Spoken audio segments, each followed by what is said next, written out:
ماشاءالله برو چندی چاقی دوباره برو اینی کلی بیده شده یعنی ماشین سبک من میپره ای عروسه تیده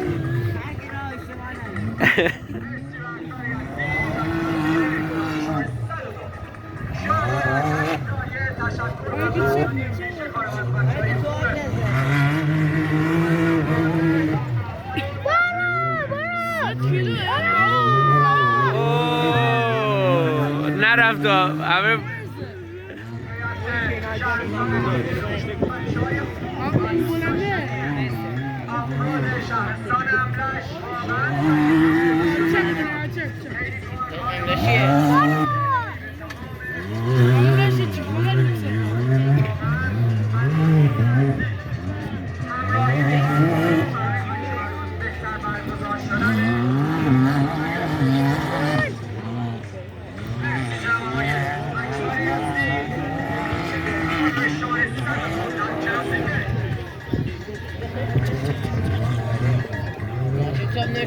آروم داره میره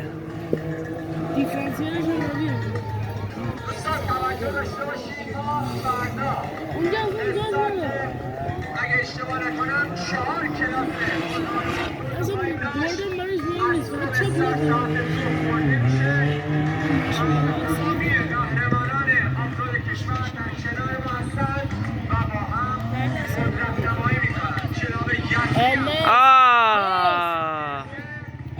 آخ آخ آخ آخ آخ نه خاموش گیر کردن داشت آخ